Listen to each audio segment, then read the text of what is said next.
What is up, guys? Welcome back to another live stream. Today, we're going to be talking some more weekly news and then doing a little bit of a Q&A as well. Before we get into it, I got to check the stream just to make sure everything sounds good. I do have a new mic today because my old mic absolutely crashed out. So hopefully this one sounds decent. I recorded a podcast with it. So hopefully,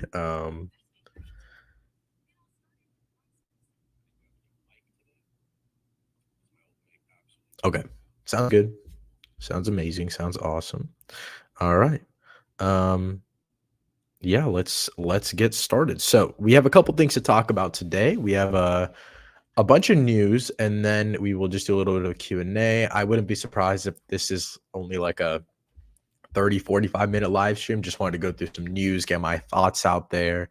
And then if we got some questions, comments, concerns, theories, whatever, etc., you know how it is. Whatever we got going on, we can do that. So I want to start off with, and we're going to go in order today of probably most exciting to least exciting, just because I do want to talk about some of these things just right out of the gate. Firstly, we're going to talk about the Venom, The Last Dance popcorn bucket, because holy shit, what are they cooking? So yeah, there's a popcorn bucket for Venom, and this is what it looks like. It looks absolutely wicked. I don't really know what they're cooking, to be completely honest with you, but it's kind of fire. I don't think my Regal is selling it. And next week, the Terrifier buckets, I'll be doing a video on it. I'll be doing a short of going to buy the Terrifier buckets. So I think I'm gonna get it like 2 days before it drops. I'm gonna look up Terrifier 3 popcorn bucket. $35. Holy shit. Yeah, so I'm gonna be getting this next week. I'll probably get it. I'll try and get it like 2 days before, because I think that's when it goes on sale. I'll make a video about it as well. I won't be getting the cups or anything like that, but I will be getting this popcorn bucket and making a video on it. So yeah, that'll be interesting. But anyways, this popcorn bucket, it looks pretty cool. I don't know if there's a video about it. Let me look up if there is a video. Videos. No, there's nothing else about it. Look up Twitter. Oh, literally nothing. Venom popcorn bucket. Oh, is it Cinemark exclusive? Oh no. Okay, so this is one of the popcorn buckets. This is like the basic. Yeah, this is what like I assumed a regular one would be, but it's not cool because the mouth isn't open. I'm assuming the open mouth one is a Cinemark one. No, okay. This is the Cinemark one. That's surprising because usually it's the Cinemark has the nicest ones. This is a wicked. Let me see. I think. Oh, it's exclusive to Regal. Oh wow. Okay. Yeah. So I will be getting this. I will be getting this one for sure then, if it's exclusive at Regal. But yeah, let me know in the chat what you guys think of the Venom The Last Stand popcorn bucket, because this is absolutely wild. Honestly, I've seen people have discussions about this, and I scrolled through the Reddit thing about how like everyone wants to make a Dune bucket now. And I kind of get it, like makes sense. Now, I think the Deadpool one was making fun of it, but the Deadpool one was also just so stupid at times. I was like the Deadpool one, it was just overtly like trying to be like sexual and like okay, you can like the face, you know what I mean? Like that's cool, it's funny, whatever. But like the Deadpool one is probably the least practical out of all of them, and that's saying something.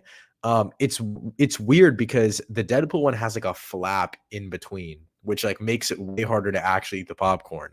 Whereas the Dune one, it looks weird, it is weird, but it also is slightly like usable. You know what I mean? Like you can still eat popcorn out of it. This one is the same thing where I feel like you can still eat popcorn pretty normally out of this, like unless there's like a layer here or something. But the Deadpool one was genuinely like so unusable. It kind of pissed me off. But let me see. Is there a price or okay? This one is I don't think they never explain. Okay, okay, okay. The Venom Last Dance popcorn bucket at Regal Cinemas will retail for $30, and it comes filled with large popcorn. And then they did oh, they have the cup and the popcorn tin. That's like the normal stuff that they always do. And then the Cinemark one that I had showed earlier, they said it's usually between 25 to $40. Um, yeah, I don't think there's any other information on it, but yeah, I mean, that wraps up the Venom popcorn bucket stuff. I just wanted to quickly cover that because I wanted to let you guys know I will be buying that to cover on the channel, and I'll be getting the Terrifier one as well. So next up, I am very excited to talk about this. I'm glad you stream at times I can actually watch live from India. Yeah, of course, bro. Yeah, that's why I stream in the afternoons usually. So like a bunch of people can watch. I am gonna test later times. I think next week I'm gonna do probably Friday night. I'm gonna try that. So we'll see how the timing works out. But I'm gonna try Friday night next week. I can't, or actually I might try. Actually, no, I can't. So I'm so busy all week next week. I might do Monday night or Friday night. I'm gonna see, but I'm gonna do another like night stream just to kind of break it up and see what time works best because I'm still trying to figure out like the kinks of live streaming, the timing, and what's the best for my audience. So it's good to see that you have been in the live streams since I've started doing them again, like 3 live streams now. So I'm really happy they've been able to make all of them. And yeah, they will be. I'm gonna start switching up times like randomly. So I'll have them scheduled like 8 hours in advance. So you guys will be able to see when they are. But I am going to try to do one live stream a week, no matter if it's Monday or if it's Friday or if it's Thursday, whatever it is. So next week, I think it's going to be Monday night. And then maybe the week after that, I'll do later in the week. But next week, like Tuesday, Wednesday, Thursday, I'm super busy. So, because I have what's it called? I have Nickel Boys, which is like it premiered at New York Film Festival, pretty big film, so I'm very excited for that. I'll record my review that night. Wednesday's my birthday, so I'm busy all day pretty much, and Wednesday night I'm busy too. And then Thursday is Terrifier, so Terrifier is going to be exciting. I'm really excited to make my video on that. So yeah, we're just very packed with stuff next week, but. Anyways, next up, I want to talk about this insane news that we got this week. I totally forgot that this news even came out this past week. And as I was going through things to talk about for the live, this is the last thing I came up with, but it's probably the second, third biggest piece of like news I want to talk about. Batman villains Bane, Deathstroke are going to get movie treatment at DC Studios. This is really interesting. Now, I would go through the article, but we literally know like nothing. Like there's no director. You don't know, like they're just basically giving backstory. So I don't really give a shit about what Hollywood Reporter has to say because they didn't really say anything interesting. But yeah, so I think this is really interesting. I'm interested, but I'm also kind of concerned because I don't really know what they're gonna do here. Bane, I really wanted to get in the Matt Reeves Batman universe, especially if we're going for full practicality. But at the same time, I don't really know if they were ever gonna touch that because Nolan just did it in live action. So I feel like Reeves is trying to go for things that we haven't really seen yet. Riddler being one of them. We haven't seen Riddler in over a couple decades, so that was a cool one. And then Deathstroke is another one I really did want to see in the Matt Reeves universe, but I guess we're not gonna get that. But to me, this proves one thing about the Matt Reeves Batverse versus the James Gunn DC universe. It proves to me, like I said in my past theory video, that I truly don't think that the Batman character is going to be focused on for the majority of anything DC Studios related. I think it'll center around Batman for maybe one movie, Batman and Robin, and I think it'll mainly center around Superman being the main hero, which makes sense. That's the big DC. Like, I think he's literally the logo of their universe. So that's one thing in and of itself. But I think that this headline proves that Batman is just going to be kind of like a secondary, kind of expanding this world type of character. Because when the hell would they ever make a Bane and Deathstroke solo movie when they could just put him in a Batman movie and give him a trilogy? Like, this would be the perfect, like, okay, like first movie you introduce Deathstroke, second movie you introduce Bane, and then you have Bane and Deathstroke team up and shit. And it's like, that's kind of what I was expecting. But I'm glad they're not because to me, again, that means that like I think even in Batman and Robin, they're mainly just using Robin to set up for the Teen Titans. I really think that's what's going to happen. And again, I think it's because they want to keep making Matt Reeves Batman movies. Maybe when the Matt Reeves Batman universe is over, once that third movie's done, when that second Max show is done, maybe then we'll get like a trilogy or something if this universe somehow still makes it to then. But yeah, I don't know. I don't really think this means much about like, okay, we're gonna make Batman front and center. I don't think they're gonna do that. And I think it'll, if anything, it'll be um more similar to what's it called? Like the Zack Snyder version of Batman, where he's a little bit more, I'd say, like not in the background, but he's very much like a secondary character that kind of just expands the world, brings people together, and then he has an arc in and of himself, but it's nothing like super Batman centric. And I think that's what they're gonna go for, which I'm really happy about because like keep Batman focused on the Matt Reeves Batman universe, in my opinion. I was gonna say something else about Bane, but I totally forgot. Oh, I was gonna say because I mentioned Riddler. I did watch all the Batman movies. Like I've seen every single Batman movie now. I did a Batman movies collaborative draft with a couple of my friends on their podcast, so that'll be coming out soon. But also, I'm gonna be doing a ranking on my own podcast we talk where we talk about what's it called, the rank all the Batman movies. And I also did want to let you guys know. Hold on, let me pull it up really quickly. Um, yeah, so we did just upload our Joker Folie à Deux podcast episode. If you guys want to go check that out, the kind of Batman related. So, yeah, I mean, we did Joker Folie à Deux today. We recorded it this morning, dropped it already, and then we did best animated movies of all time earlier this week, a draft. So basically, the way a draft works is it's me and my co-host, and we take turns going back and forth picking movies, and we make a team of 5 movies, and then you guys can vote and comment on the podcast, like on Spotify, Anchor, wherever you're listening to the podcast, Apple Music, whatever it is, you can comment on it and you can tell us who you think won or what your draft would have been, etc. Right. So yeah, and then usually it goes like I'll let my co-host pick since I'm the host. I'll be like, oh, do you want the second pick or do you want the first, or do you want the first pick or do you want the second two, to make it fair, right? If I get the first pick, then he gets to pick the next two. Kind of puts everyone in a conundrum there. So yeah, we do a lot of drafts. So we did best animated movies of all time draft, and then we did the Wild Robot review, and we also drafted DreamWorks movies in the same episode. And then we did a Megalopolis review. We did a Substance review, Penguin episode 1 breakdown and review, best villains of all time draft, 2020's horror movie draft, Afraid review, Blumhouse like retrospective type of thing, Strange Darling review, Blink Twice review, discussing every big movie left in 2024.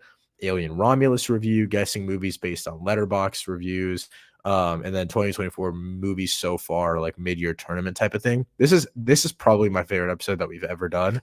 But the Joker one was also really fun because we were just shitting on Joker the whole time. So yeah, we'll talk about Joker in just a second here. I do want to get into basically, I guess this is another thing that just proves to me that okay, we are not gonna get a big Batman centric thing in the James Gunn universe.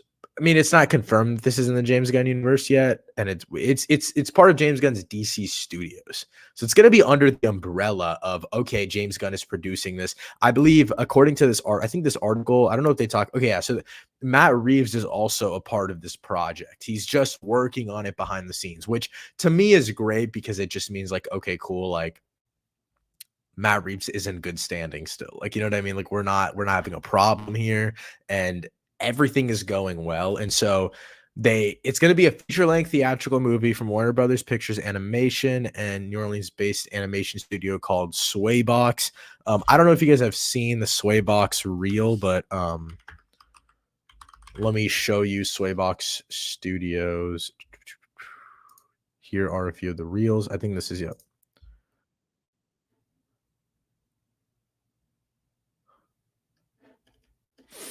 So this is kind of what their projects have looked like in the past, and I think this is the vibe that they're going for the Robin's film. As you can see, like it's stop motion mixed with CGI, mixed with like on-set acting. So Yeah, I'm not gonna lie, I really do like the camera work, but I don't know. I don't know if I could watch a full length movie that looks like this. Like, I don't think it looks great. Uh, but I respect the stop motion craft, you know? We'll see what happens with that, but yeah, this is what James Gunn said. Over the moon excited to announce the newest DC Studio slash Warner Brothers Pictures animation greenlit film for theaters. Dynamic duo, the story of Robin, or should I say Robins, as in Dick Grayson and Jason Todd. Gunn announced the first feature film from the visionary Sway Box, a mix of animation, puppetry, and CGI. A script from the wonderfully talented Matt Aldrich, produced with our partners at Matt Reeves' Sixth in Idaho. This is something special. So this is really interesting, and I'm not like super opposed to this one. Um, but I would say that like it I don't know, like they need to they my problem with this is okay, you're announcing so many projects. Like we already have a full like phase one slate for the DC universe. What is this? Like where are we going? Like Superman doesn't come out for another like just under a year, I think. And we have Matt Reeves' stuff doesn't come out for another 2 years. The Penguin is airing right now. And it's like, where does this even fit? What is this doing? Does this fit into the Teen Titans stuff? Does this fit into the Batman and Robin stuff? Where are we going from here? What are we really doing? So that's just kind of what's frustrating to me. Zelda Fan 98 said, to me, there are two double features people can do in theaters right now: Transformers 1 and The Wild Robot, and Joker 2 and Megalopolis. Yeah, and I'd 100% recommend the first one because this I mean, I'm not a fan of, like, I'm not a fan of Megalopolis. Like, I think Megalopolis is fine, and I think it's worth watching, but 100% not in a double feature with Joker 2 because those are 2 really, really out there movies, in my opinion, and Joker 2 just isn't really great. We talked about Megalopolis in my podcast episode about it. Um yeah, we talked about Megalopolis, and I think Megalopolis is really interesting because, like, literally in this episode, I think it was like halfway through or something like that. No, maybe three-fourths of the way through. Um, yeah, I mean, I think Megalopolis is super interesting. I don't think Joker's interesting at all whatsoever. Transformers One and The Wild Robot is a good ass double feature. Like, that's a fire one. I might have to hit that tonight, and they're both like pretty good length. They're not too long, so that would be my recommended double feature to someone. I'm trying to go to the theaters tonight just to watch something. I mean, I've seen everything in theaters right now, but I want to rewatch something. I'm thinking going to watch The Substance. That's another good one that's in theaters that I think a lot of people should check out. If you can, obviously, because Substance is it's a pretty graphic movie. But yeah, I don't know. I don't know if it's a really good double feature to pull. um, I still can't believe the Batman moved to 2026. Superman is the only thing I have left. I know. I saw a tweet or someone posted something about it, and they were like, "The Batman Part 2 comes out in 2 years." I'm like, "What the fuck? That is crazy." Like 2 years? I'm gonna be 22, right? 22. I'm gonna be 22 when that movie comes out. That's wicked work. Well, I'll turn 22 like 3 days after it comes out. But yeah, no, that's wild. I'm gonna get to this comment. One sec. I gotta drink some coffee.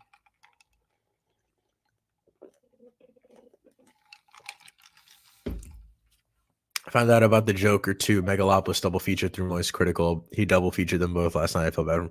Yeah. I don't know. I don't know why someone would do that shit to themselves. It's so bad. Like Joker 2 is not good at all. I do want to talk. I do have this pulled up for Joker. We're gonna talk about Joker. But I want to talk about I want to finish talking about this.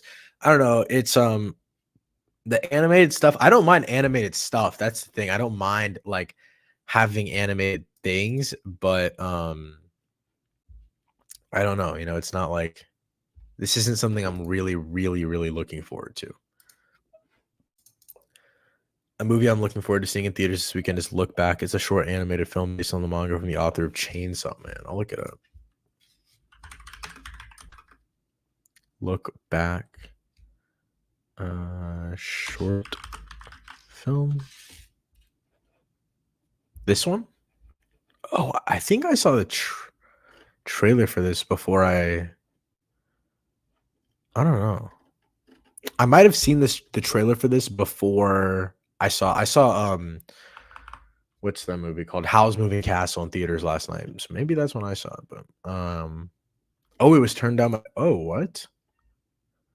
That's pretty interesting. Okay, I don't know. Is it? I don't know. I'm assuming is this the right one?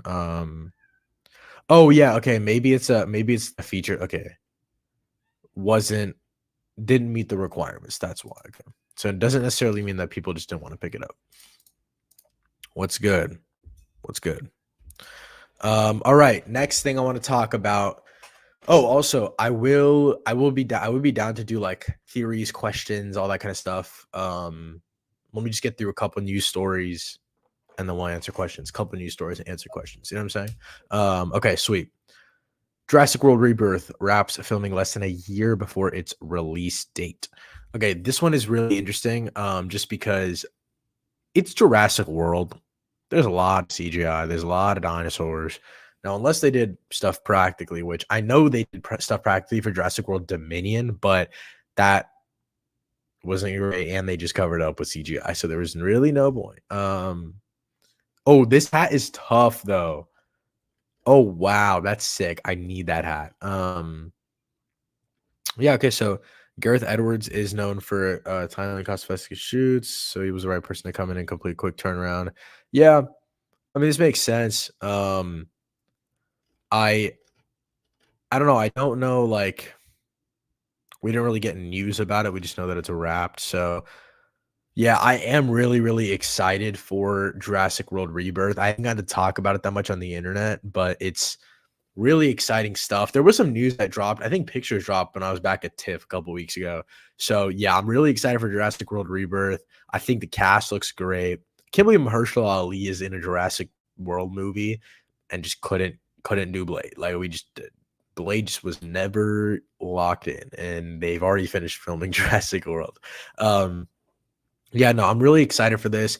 I will say I am excited, but I'm nervous. Like, I'm a big fan of Jurassic World, and Fallen Kingdom's not that bad. I don't know. I know people don't like it, but I enjoy that movie. So I'm interested to see about this one.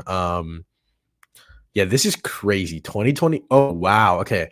So it was the news came out this start of the year that they're making this movie, but then there wasn't even a release date or a director, or 25 release date without a director.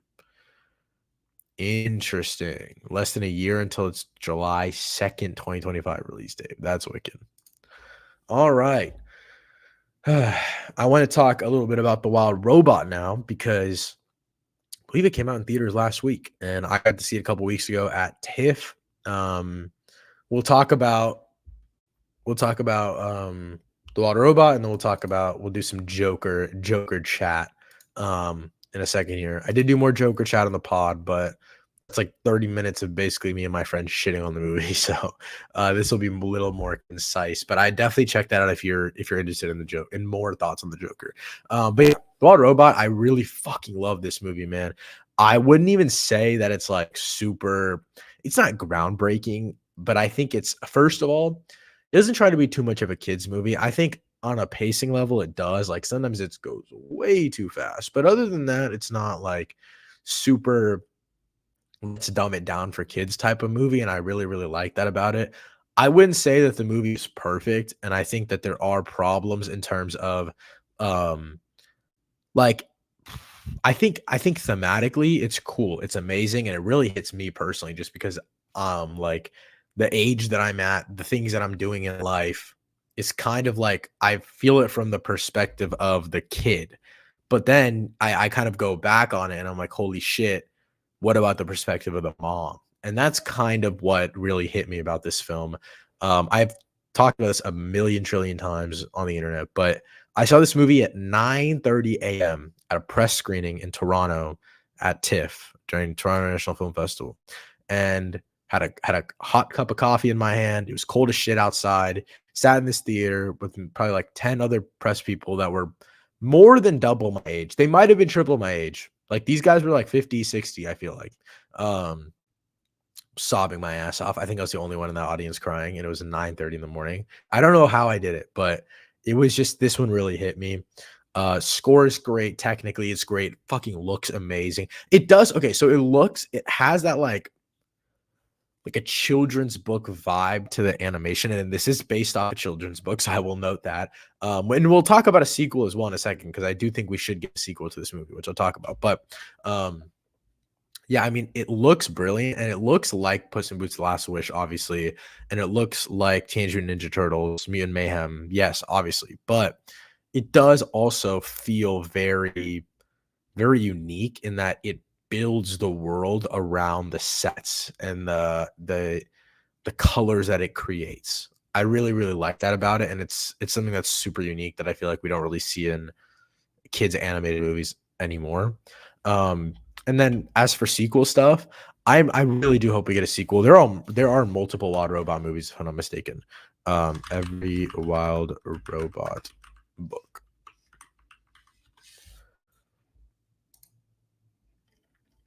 Yeah, there's four. Oh, there's three books.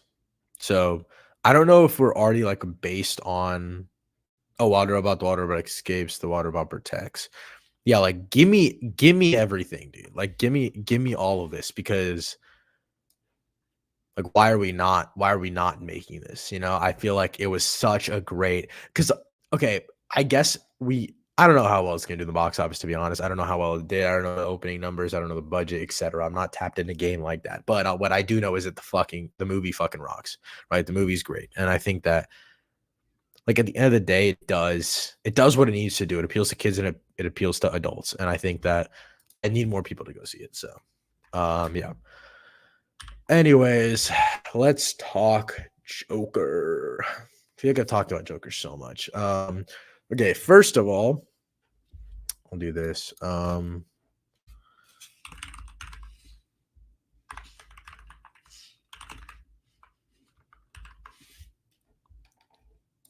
I did a Joker Fully Ado ending explained video. So go check that out because I don't want to talk too many spoilers here, right?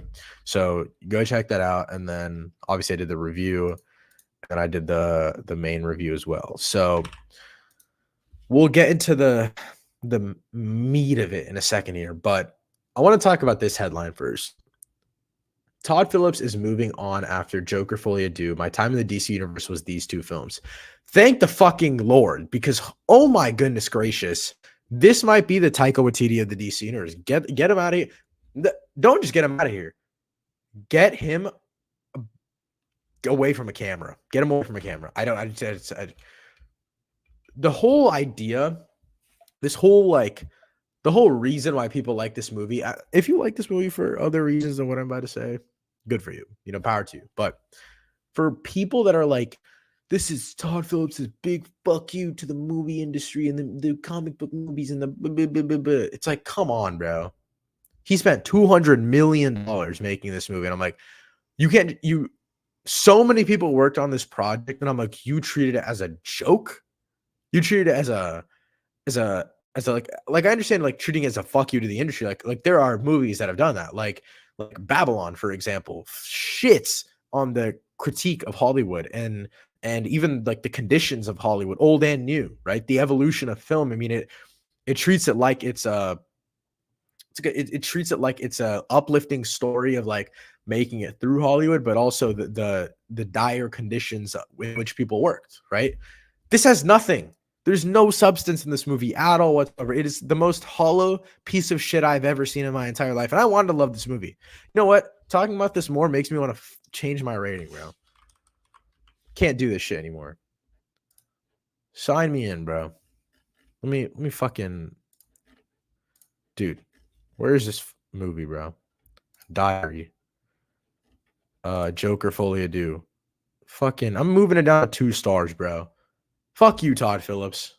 I hate you. We all hate you because the fact that you're like, okay, let's make a 200 million. This has to be money laundering. It has to be considered money laundering. I swear to God, I don't know how it can't be because make commentary, take your swings, man. Do some crazy shit. Make it a musical. You made it a musical, but somehow all of your set pieces are so hollow and so uninteresting. And then you go ahead and you're like, oh my God, like, I don't want to do any DC movies anymore. Like, my time is past. Like, okay, fucking good, bro. Like, get out of here. No one wants you back, brother. No one. Is Joker 2 a worse sequel to Hangover 2? No. Yes, yes. I liked Hangover 2 though. Like I think it's a decent movie. I think it's amazing, but I think Hangover 2 is decent. Joker 2 is not good. This is bad. What this guy on screen is saying right here, this is bad. This was the original thumbnail, by the way, for the video. now it's just why. And I feel like that encapsulates it better. I think why encapsulates the whole idea that I'm going for in the video better of like, why does this movie exist? What are we doing here? Why are we doing this? Why did we put $200 million? You could have donated that shit for real. Like, like that would have been a better use of your $200 million. Yeah, I mean, I don't know what to say that hasn't already been said. I also did just record a 30-minute podcast on this shit this morning. So also explains why I'm tired of talking about this movie. But I guess just going down the list of things to talk about, right? So I'm just going to speed run every element of this movie.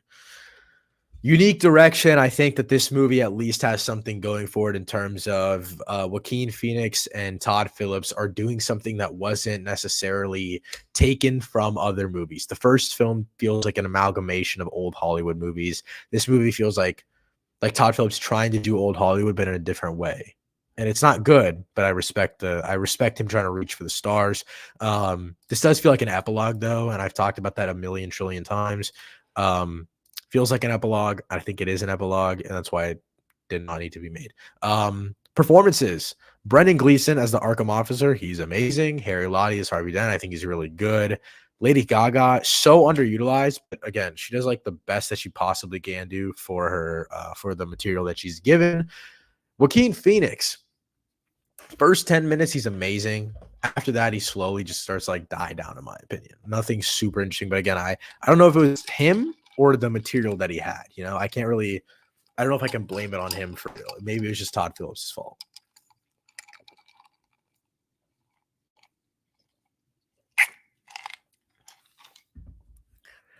Technically, I would say this movie's pretty fucking perfect. Looks really good.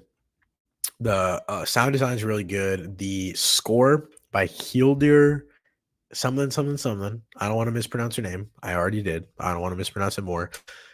Amazing stuff. It feels like an evolution from the first film, and I really, really like that. And then I don't know, it just doesn't look $200 million worthy to me. Like that's what pisses me off is like with that price tag on it, I'm like, what did you do? Where did the money go? Like I know it went to Joaquin Phoenix's contract, Lady Gaga's contract, and Todd Phillips' contract, but that's where to go.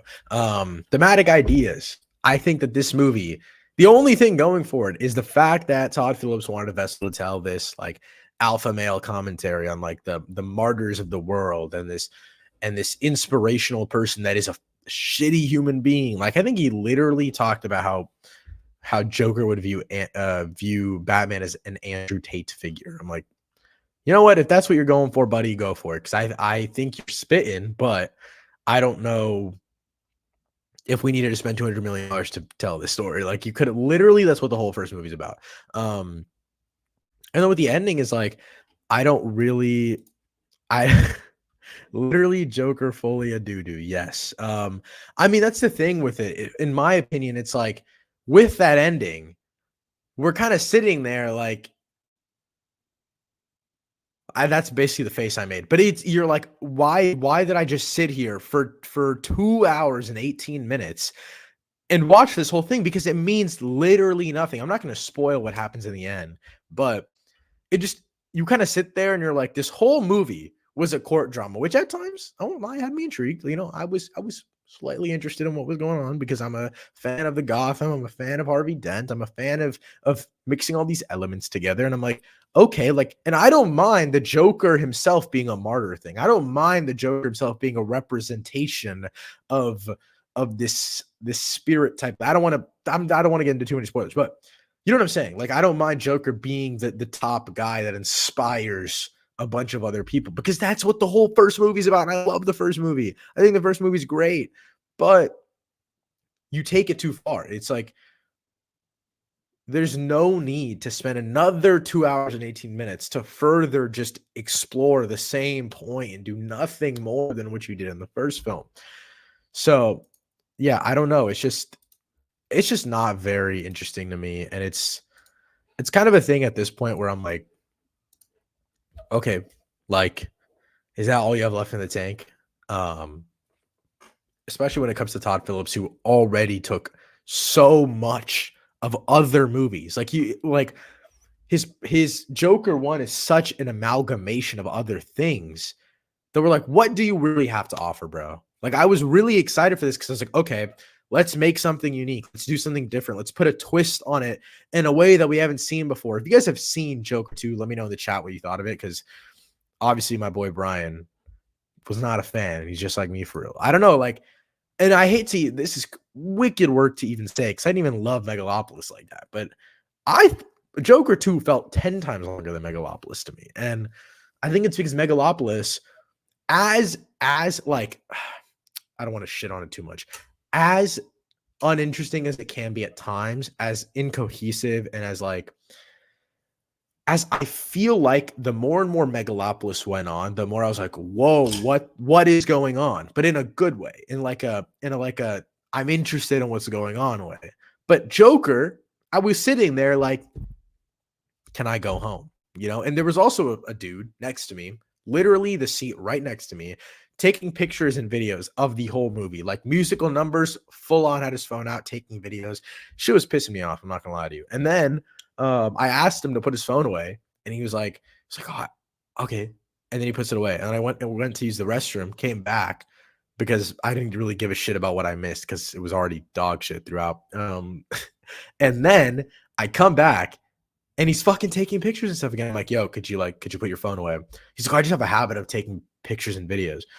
What the fuck does that even? I'm like, that's illegal, bro. Like, you got to put your phone away. He's like, oh, sorry. Like, I just do it for fun. Like, it's just a thing I do. I'm like, 2 excuses down, and you still haven't explained to me what the fuck's going on because it's completely illegal to be recording a movie. Now, I think he just knew my ass was not going to go tell on him because I was like, I'm not getting up again. I just left to go to the bathroom. I could have lied to him though and been like, yeah, I went out there to tell their asses that you are recording this movie and they're coming in to get you if you don't put your phone away. They're looking at you from the projector screen. I swear to God. So I feel like a madman for giving it 3 stars. I'm not going to lie. I just can't say I hate it like everyone else. I originally gave it 3 stars. In my review, I think I gave it a 6 out of 10 in the full video, like the YouTube video. And I sat with it actually literally approximately 7 minutes ago on this live stream. I got so mad at Todd Phillips that I went to Letterboxd and I moved the score down to a 2 out of 5. I'm not gonna lie to you.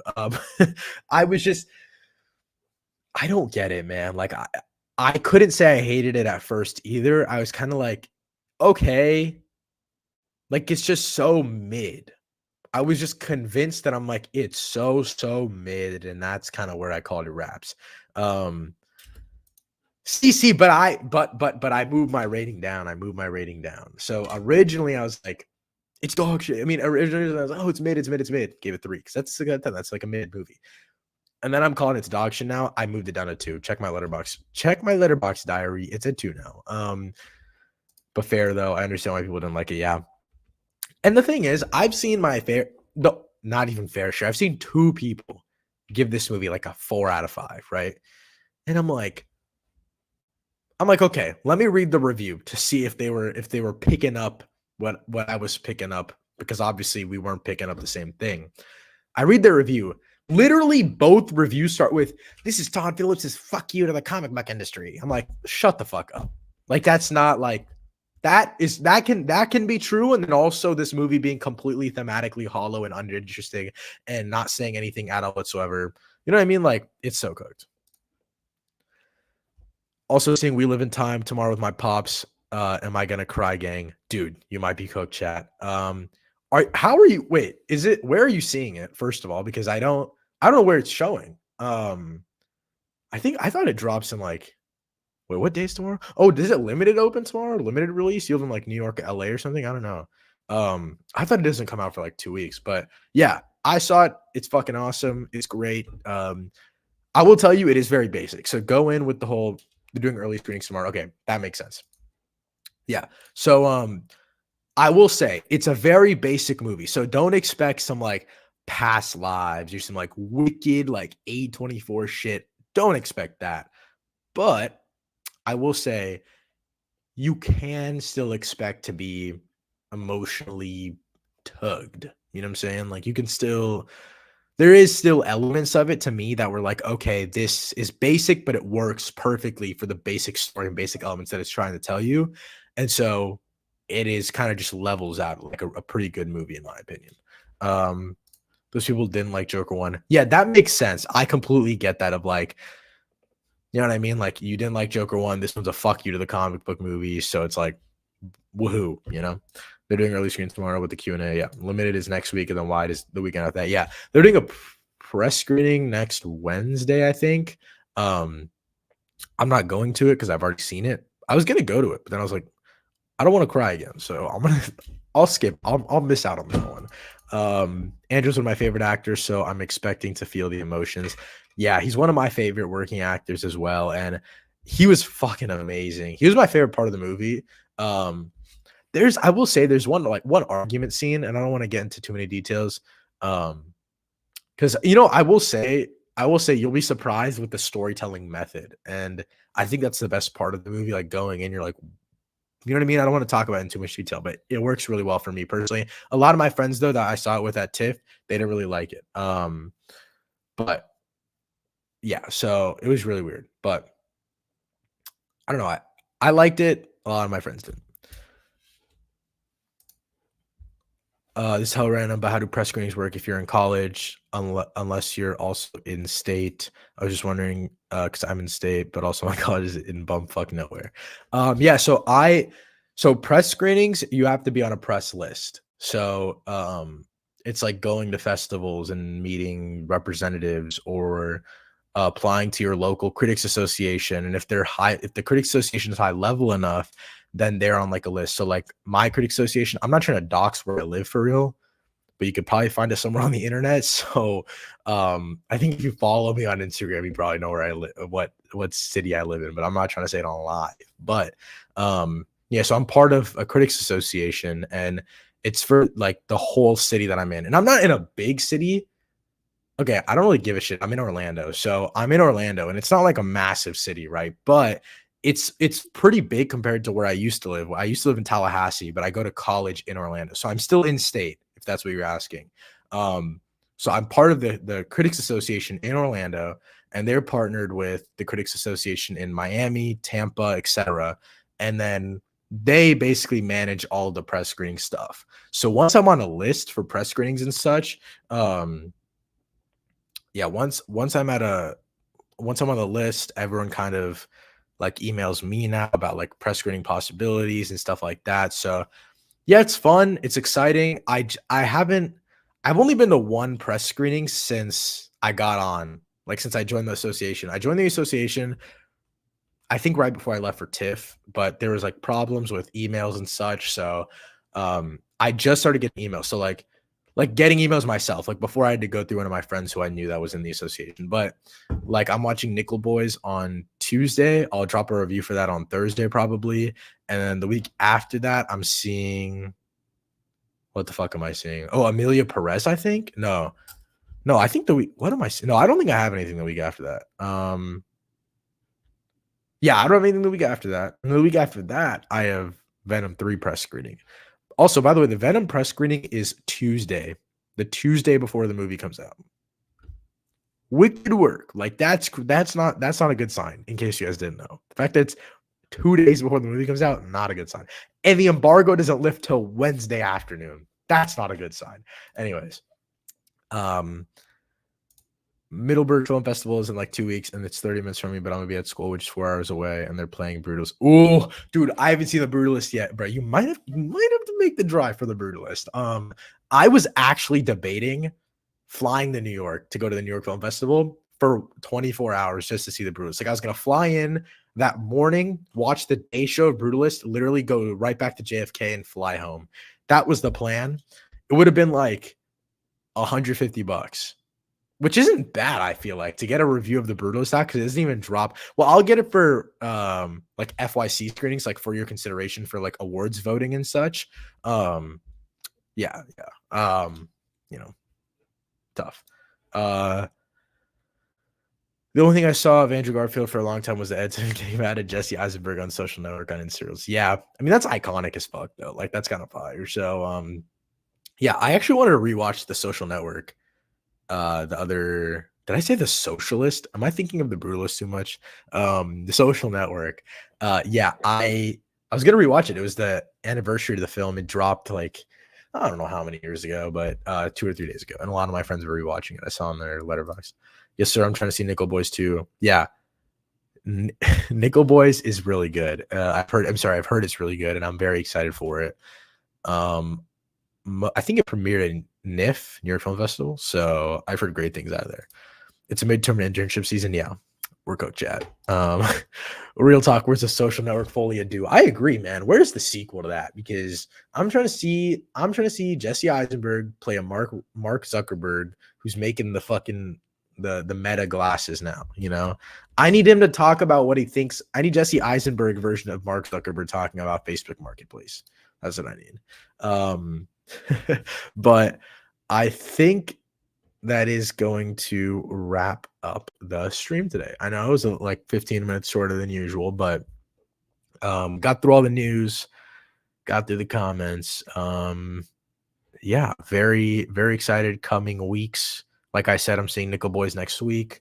I'm seeing no press screenings the week after. I don't even know what movies come out that week. The Nickel Boys, the 18th of October. Let me look up the movies coming out October 18th. Oh, Smile 2. Okay. No press screening for Smile 2 is wild work. Okay, yeah. Smile 2 looks like the only. Oh shit. Oh, Anna Nor is releasing limited. Okay. Okay. Yeah, that makes sense. Smile 2. So I'll be reviewing Smile 2 probably. I don't know.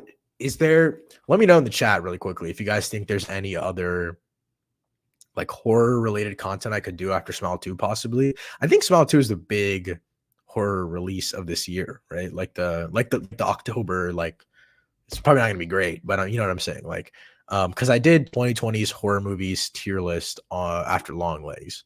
So I can't do that again. But I don't really know what else to do. So let me know. I'm trying to think. I don't know what else to do. I'll review Smile 2 though, probably. Even if I don't watch it early, I'll probably because I'm not seeing Terrifier 3 early, and I'm gonna review it because I do want to talk about it. Terrifier 3, yeah. Yeah, Terrifier 3 is next week though. Terrifier 3 is oh yeah. And Nosferatu, yeah. Terrifier 3 though, okay. Terrifier 3, it is the big horror release, but I think if I had to put my money on it, if I had to make a 2-leg parlay, over under which one's better, I'm saying that Terrifier 3 is good. No. I'm saying Terrifier 3 is bad and Smile 2 is good. That's what I'm putting my bets on. Maybe it's because I've seen the Smile trailer a fucking million times, so it's inherently convinced me that it's going to be better, but I don't know. And yeah, Nosferatu. Fuck, man, I'm excited for Nosferatu. I haven't seen the new trailer. I'm not going to watch it until I like catch it in theaters. I think that parlay hits. Yeah, I think it's kind of. I think I'm locking in that. All right, but yeah, that wraps up the stream. Thank you guys so much for tapping in this week, and yeah, next week live stream probably won't be end of the week. Okay, it'll probably be in the beginning of the week sometime. So I will let you guys know exactly when it will be scheduled on the channel. Thank you guys so much for listening. See you guys next time. Peace.